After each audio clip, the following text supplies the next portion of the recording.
ئێمە لە دەستوری عێراقیە مادەیەکمان هەیە بەناوی مادەی ژمارە حەڤەوە. ژماری حەڤ لە دەستوری عێراقی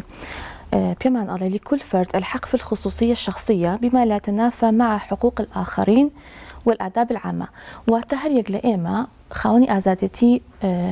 تایبەتی بە خۆمانین بە مەرجێک ئەم ئازادی ئێمە لەگەڵ بابڵین ئازادی کەسانی دەوروبەرمان بابڵین لە کەداریان نەکات و سنووری ئەو کەسانی کە نەبەزێنین. بەنسبەت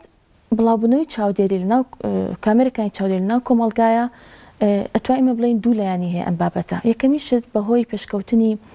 ژیانی سەردەمانەوە و بەهۆی لایانی بابڵین بەردەستبوونی سەقامگیری لەلایانی ئەمن و ئاسایشەوە ڕۆڵێکی زۆر زۆر گرنگ و تایبەتی هەیە بەڕاستی ئەم ئامێرانە. بۆ نمونە زۆربەی دەستگاکانی ئەمن و ئاسایش هەرچێکیان بوێت زۆر بە ئاسانی دەستیان ئەکەوێت و وەکو دەلیلێک بەکارێن لە مەحکەمەیە بەڕاستی ئەمە بۆ بنبڕکردنی زۆر لە جۆری تاوانەکان زۆر زۆر باشە لەو لایەنەوە. بەڵام لایانی کەمان هەیە بەڕێزان ئەویش کە ئەکەوێتەوە سەر خاوەنی ئەوەی کە چۆن بەکاری ئەهێنێت. ئەمێنێتە سەر خاوەنی ئەوی کەسانە چۆن ئەو کامێری چاودێران بەکار ئەهێنن. ئایا بۆ پاراستنی دوکان و شوێنوکانە ماڵەکانە یاخود بۆ متابعەکردن و مراقبەکردنی کەسانی کەیە کە ئەمە لێرەیە با بڵین تەوەری ئەم بەرنامەیە. بەڕاستی من ئەیگەڕێمەوە دائیمەن بۆ پەروەردە و زەمیر و بیرکردنەوەی کەسەکان.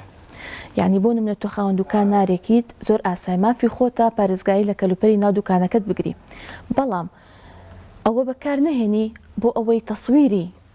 نەوعی بکەیت لە ئەو کەسانی کەیان بۆ دوکانەکەت یاخود تۆ خاوەن کارێکی خاوەن کۆمپانیایەکی بەکاری بێنە بۆ پاراستن لە کەلوپەلی کۆمپانیاکەت مراقبەی مۆزەفەکان، بەڵام بەکاری مێنە بۆی کە تەسویری کەسێکی تایبەت بکەیت بە شێوازێکی معەن. لە ناو ماڵەکانی شە بە هەماشت ئێمە شتێکمان لەبیر نەچێت. ئێستا زۆربەی کامێری چاودێریەکان هەرچی سەر لەناو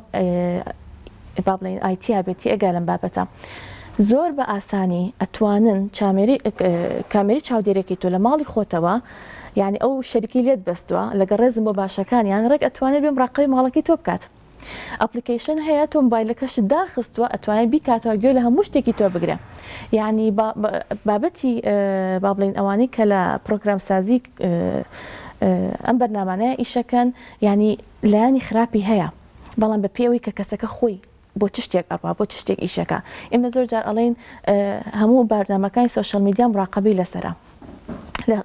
مثلا لە شوێنێکی دەستگا ئەمنی بێت لانی وڵاتەوە بێت. فعلا ئەمە ڕاستە، ئەمە حەقی خۆیانە بۆ ئەم بابەتە، بەڵام ئایا کەسەکانی ناو کۆمەڵگا چۆن ئەمە بەکارهێنن ئەمە کێتە سەر تربێت و بیرکردنەوەی ئەو کەسانە و زەمیری خۆیان. دانانی کامێری چاودێری لە ناو ماڵەکانە بۆ بە ضرورەتێکی ژیانی سەردەم، چونکە ئێمە زانین زۆربەی دایک و باوکەکان لە ئیشان هەیەنە دوو ئیشەکات. هەمانە بۆ نمونە مەسەلەن مناڵی هەیە لای دادەکە بەجێ ئێهێڵێ لای ئەو کەسی کە بە خێوەیەکات لە لای بێت دەتە هەچ بە شێوازێکی خزمەتگوزار بێ یاخود یارمەتی دەربێت لە ناو ماڵەکەیە. هەمانە کامێری چاودێریدا ئەنێ مەسەلەن بۆ کەسێکی پەککەوتە بێ لە ماڵەوە دایکێتی یاخود هەر کەسیشی تیان ماڵەکە بۆ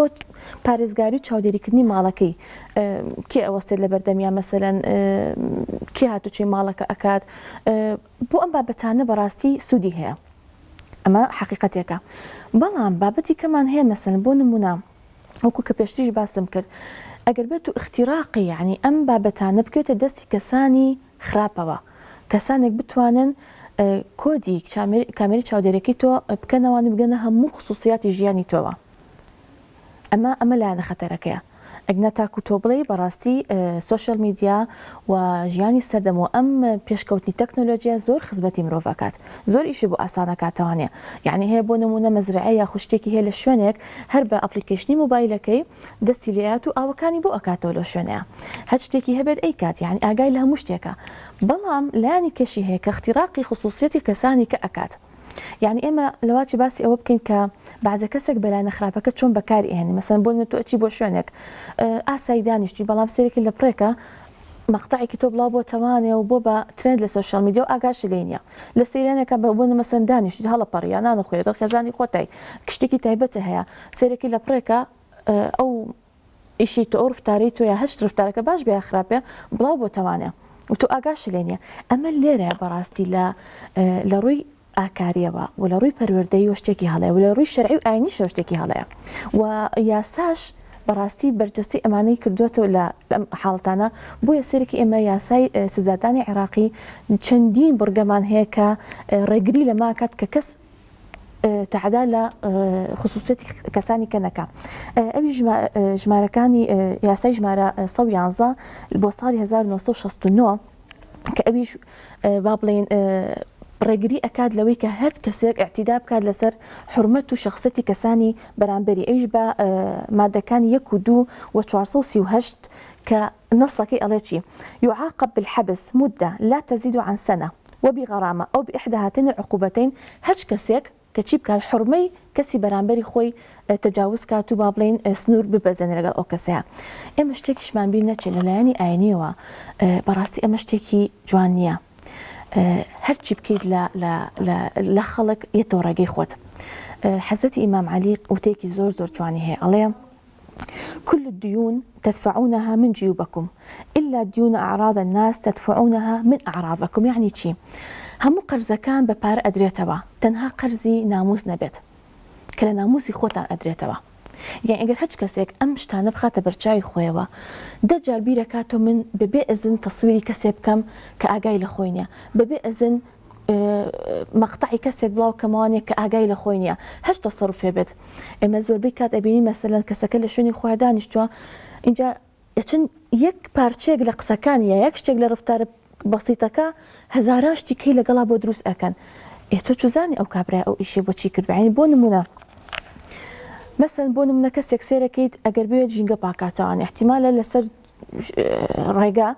تۆزە شت کۆکاتەوانێت کە بێ ژینگەکە پاکاتەوە بە شێوازی تەسویرێک احتیمالە ئەگەر مەبەستی تەسویرە خراپەکە بڵاو کاتەوەڵە چی ئەو کەسانە چی لە ژینگە ئەکەن و چۆن ئەو شوێنەوە ئەوێرانەکەن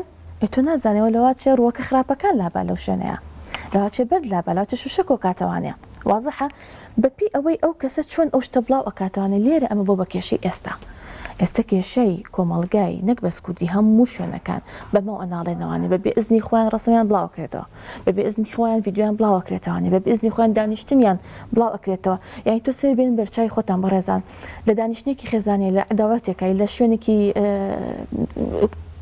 هەر شوێنەکە کە دانیشتی لە کافتریایەکەیت لەگەڵ هاوڕێکانتە لە پڕەیەکێک لە خۆتە هەر ناو هاوڕێکان دەرێکات سناپە مباشرە ڕاستە خۆ تەسویرەکەیت آخر ئەمە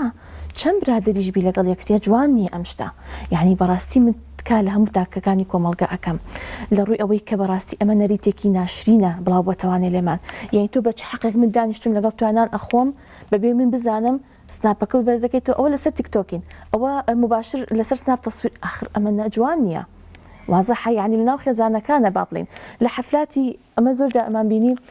لە بۆنەوە ئاهەنگەکانە تۆ هەڵەپەڕی لەگەڵ ڕەفیق و خێزان و قزمی خۆتای لە پڕە کەسێکی کۆپلێکە بڵاو بتوانێت ئەتر مسەوڕەکە بڵایەکاتەوە خەڵکی ناو حەفلەکە بڵایەکاتەوە مەبەستمان لێرە چییە بەبێ ئزنی کەسی بەرامبەر بۆت نییە شتی خەڵک بڵاوکەیتەوە چونکە هەم یاسای سزادانی عێراقی عقوبەتەیات و سزای توندی هەیە لەسەر ئەم بڕگانە و لەلایەنی ئەخلاقیشەوە جوانیە چونکە تۆ بە مەبەستێکی خراپ ئەم شتە بڵاوکەیتەوانێ بەڵام ئەگەر بێت بۆ نمونە تۆ بتەوێت با بڵێن کابراایەکی ڕۆشنبیرمان هەیە دکتۆرێکی باشمان هەیە بتێ شتێکی لەسەر بڵاوکەیتەوانێ ئەگەر شتە باشەکەش ببێ موافقی خێزانی ئەو بنەماڵی وەربگری مەسەن تۆ بۆ نمونە ئەتەوێت راپۆرتێ لەسەر با بڵێن دکتۆری بەڕێز دکتۆر جەمال بکەیت کە دکتۆری مناڵان بوو کە خۆشەویستی ئەم شارە بوو جێگەی بەهەش بە ئیشاڵە تۆ چەند خۆش دەبێت چەند بە باشی سێرەکەی ئەبێ بنە ماڵێکی ڕازی بین لەسەر ئەوە یعنی تۆ سێریکە گەشتە باشەکەش بکەیت چونکە پێی یاسای سزادانی عێراقی تۆ عقوبە ئەدرێت کە ئەم شتە نەکەی ئەگەر نیەتەکەش باش بێ اینجا تۆ وەرەگەر نیەتەکە و خراپ بێ ئەمە لێرە چۆنێ بێت لایانی زۆر هەیە کە ئەم بابەتانە بە لایەنێکی زۆر خراپ بڵاو ئەکاتەوانێ و بە کورتی پوختویەکەی ناموسی ئەو کەسانە لە کەدار ئەکات و دواتریش ئەو کەسە چەند دیفاع لە خۆی بکات یاخود چەند شتەکە بەو شێوەیە نەبوو بێت و ڕاست نەبێ تازە بابەتەکە بڵاو بێەوە ئێمە ئەزانین سمعە و ئەخلاق یعنی شتێک نییە کە بتوانیت هەموو کاتی تۆ لێ سەرف بکەیت سمعە و ئەخلاق و ئەخلاقی کەسەکان چەندەها ساڵی تاخود ئەم سمعی کۆ بەتوانێت تۆ بێ بە پارچە ڤیددیۆیەک یا بە ڕسمێک ئەمە لە کەدار بکەی بەڕاستی چەند کاتی ئەوێت تاکو خۆت باوەڕ بە خۆت ئەهێنی تەوانەوە کۆمەلگاش باوەڕ پێکاتەوە کە ئەو شتەوان نەبووە بۆ بنبڕکردنی ئەم دیاردەیە بەڕێزان بەڕاستی پێویست ئەکات یەکەمین بە پلەی یەکەم لایەنی یاسایی و لاینی ئەمنیەت و ئاسایش ڕێگریەکی تەواو بکەن لە هەچ کەسێک بڵاو ئەم شتانە بڵاو کاتەوانێ بە تایبەتی کە بابەتی هەستیار بێ بابەتی بۆ نمونە خۆکوژی بێت بابەتی حادیسەی سیارە بێ بابەتی دزیکردن بێت هەرچ بابەتێک بێ لەمانە ئەمانە هەستیار ئەمە علاقەی بە من تۆ نییە بڵاویکەینەوانە ئەبێ تاکی خۆمان لە ناو کۆمەڵگایە بگاتە ئەو ڕاستی و ترسیشی لا دروست بێت کە یاساکان و ئەمن و ئاسایشی وڵات زۆر لەو مهمترە کە تۆ بۆ ترندێک و بۆ ئەوەی کە خەڵک لایکە بۆ بکات و ئەسێرە بۆ بنێرێت و نازام ئەم بابەتانە کۆمنت بۆ بکە ئەمە بڵاوکەیتەوە ئەبێ بێ لە ئەگەر ئاکارەکەشی بەلاو مهمە بێ پەرۆدەیەکی جوانیشی نەبێ ئەو کەسە لەلایەنی ترسەوە ترس لە یاسا ئێمە پێشتر باسمان کرد چەندها بڕگەی یاساییمان هەیە چەندها بڕگەی یاساییمان هەیە کە ئەم بابەتانە بنبڕ ئەکات کە ئەم بابەتانە سزا ئەدات پێویستەکات ئەم بابەتانە لایەنی ئەم ئاسایشەوە فەرمانگە بەڕێزەکان کەوانەی با بڵێن دژە تاوانن و بنبڕکردنی تاوان کاری خۆیانە بەڕاستی ئەم بابەتانە تەفعیل بکەن چونکە ئێوە دەسەڵاتی تەواوتان هەیە بۆ ئەم مەوزوعە کە بتوانن بەڕاستی کۆتایی پێبێنن یەک دوو کەس سزا بدرێت لەسەر ئەم بابەتە باوەڕکە خەڵک هەمووی تر خۆی ئەترسێت یعنی ئەمە خاڵی یەکەم خاڵی دووەم هەموو لایەنەکانی ڕاگەیاندن بۆ نمونە من پارچە ڤیدیۆکەکەم لەسەر شتێک لەسەر حادیسەیەک مەچۆ یەکسەر کە بۆ تۆی ئەنێرن بۆ سایتەکەت کە سوشیال میدیایت ڕاگەاندنە هەیە سایتە هەیە قەناتێکی ئەخباریت مەچۆ یەکسەر ئەم گرتە ڤیدیۆیە لە من وەربگری منی هاوڵاتی کە من تەماحێکی نەفسێکی نزمم هەیە ئەم شتە بڵاوکەمەوانەیە خاصن کە حادیسە شتی خراپ بێت باشە یەکسەر لێمە وەرگرت و یەکسەر بڵاویکێتەوە من دڵنیام لە ڕاگەاندن مجموعەی پرەنسیپ هەیە تکای پاپەند بن پێوەی یعنی مجموعەی شت هەیە ئێوە تەجاوزی مەکەن بەس لەبەر ئەوەی خەبەرەکە لە یەکەم کەس ئێوە ئەم شتتان بڵاو کردەوە زۆرجار تۆ پارچێکی ڤیدیۆیی بۆ کەناڵێک ئەنێری بۆ سایتێک ئەنێری باشە واز لێو بێنەکە بۆ نمونە مەسەن دوو لە ڕووی بەڕێستان نفسی نزم ئەو کەسە بۆ ترند واکات بۆی ئیشەکە لای ئەو بڵاو بێتەوە تۆ نازانین لە باگراوندی ئەو پارچەی تۆ نردوتە کیتیایە چ ڕقم سیارێکی تایە چه خەڵکێکی تایە لە هەر شوێنێکابی تۆ لێرە ینی بێلەوەی کە لە دەستوری عێراقیە مادەی حەڤە و ڕێک ئلغا کردوانێک کە ینی با بڵێن سنووری کەسە تایبەتەکانە بەزان و یاساش با بڵێن بۆی هەیە قەزەی لەسەر بەرزکاتەوانە تۆ لێرە چەندەها خەڵکی تووشی کێشەکەت یعنی وای لێت خەڵکەکان ئەگەر حتا نیەتێکی باشی شێبە لە بخوا سە کامێرە تەسویر مەکات ئەو شتە ناکەم یعنی وای لێ هاتووە گەر دوو کەس حادیسەیە بکەن قەزا بەڵادور لەبەر ئەوەی کە نەوکە مەقتەعێک بڵاو بێتەوە ناچی یارمەتی خەڵکەکە بێ خەڵکەکەت ئەترسێت یعنی بخۆی ئەبێ بە پێچاوانەکەوەی بێت پێویستەکات ژنان چاوکراوە بن نەترسن یعنی بۆ بنمونە کە ببینی لە شوێنەکە کامێرێک تەسویر تەکات بڕۆ تەسویری من نەکرد پیشانم بە ڕازینی لەسەری بیسەڕەوانێ جورئەتتان هەبێت دیفاع لە خۆتان بکەن نەک لەبەر عەیبە قەیناکە بە دڵم دەرنەچیە قەیناکە ببینی کەسێک کە سنووری شخصێتی تۆ و سنووری ژیانی تۆ ئەبەزێنێت بوێر بە جواب لەسەر مافەکانی خۆت بڵێ بۆچی تەسویرە کرد مەبەستت چی بوو لە تەسویرکردنەکەی ئەمانە پێویستەکە ژنان وریابن لەو شتە ترس و شەرم و بیریان بچێتەوە لە بابەتانەیە لەبەری بەکاری هەندی دواتر بۆ عەزیەتی خودی خۆتان بەڕاستی ژنە ئەبێ لەلایەنی ڕۆشنبیریەوە سەقافیان زۆر بەرز بێ بزانن کە لە دەستوری عێراقیە و لە یاسای سزادانی عێراقیە بڕگە هەیە کە تۆ ئەپارێزێت تۆی هاوڵاتی ئەپارێزێت ئەبێ ئەمانە چاودێری بکەین نەترسی لێی بۆ نمونە حاڵاتێکمان هەیە کە با بڵێن تهدیدکردنی کچان و ئافرەتان بە ڕسمێکەوە بە ڤیدیۆیەکەوە هەڕەشی ئەلکترۆنی بۆ هەچ مەرامێک مثلا بۆ من احتیمال مەشروعێکی زاواج بینی کەسێکە بە دواتر موفق نابن کەسێک ئەوەی کە تهدیدەکە چ بۆ ژن بۆ پیا و تهدیدی بکە بۆ چ پیاوانیش بۆ ژن تهدیدیان بکەن ئەم هەردوو حاڵتەکە بەردوو لای ئەڕوا ئەبێ ئەو لەوە تێبگەن کە ئەم ئیشێک کە تۆ ئەیکەیت هەچ کەسێ ئەمەی بەرامبەر کردی چ ژنی بیچی پیا و یەکسەر ڕۆژکاتی لێ بکە مەترسە یعنی حاڵەتی یەکەم بۆی تۆ ئەم مشکلەیە چارەسەر بکەیت یەکسەر بچۆ ڕێکش ڕقمەکەی هەچ تەفاسیلێک بینی خۆت ئەو کەسەیە بێ بین تۆ ئەو کۆمەڵە کەسەیە بێ کە تهدید دەکەن کە بڕۆ یەکسەر بە ئاسایش بڵێ ئەوەی من تۆ واتە سەورەکەم بزانین بە ئاسایی حەلەکەین ئەوان یاسایان هەیە ئەوان مجموعە شت هەیە دەسەڵاتیان هەیە ئەوان یەکسەر ئەتوانن بابەتەکە بدۆزنەوانێ یعنی من تۆ ئەو شتە نازانی اینجا یەک شتی کەش بۆ هەموو ئەو بەڕێزانی کە هەچ کەسێک بۆ نمونە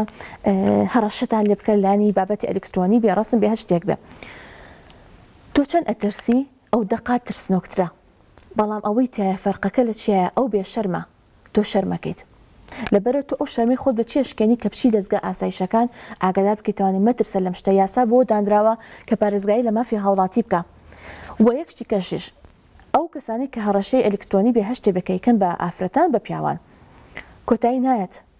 ئیمڕۆ داوای شتێک لێکات باین داوای شتێکت لێکات دوای 6 مانگ داوای شتێکی لێ دەکات یان کە تۆ فێری کرد ئەبێت تەواو بەردەوام بی لەگەڵیا چونکە ئەبێ بە مەزدەری پارەپیاکردن بۆ ئەم نەوع کەسە نەفس نزمانە ئەم هەڕەشەکردنەوە و ئەمە بەچێ بیا بە پارەیە یاخوا نەخواستە بەشتی جەستەیە بە هەج بابەتێک کە ئەو کەسە ئەو شوێنە لێ داواکە لەسەر خۆت ئەکەوێ زیاتر وەکە نەشتوانی بیکەیت و هەر ئەو ترسە هەبێ چەندها حاڵەتمان هەبووە خۆی کوشتووە بە کچوو بە کورتەوە چەندها حاڵەتمان هەبوو حیای چوو مەجبور بە خۆی سوتانە خۆی کوشتووە خۆی یعنی من نامێ زۆر باسی ئەو بابەتانە بکەم کە ئاها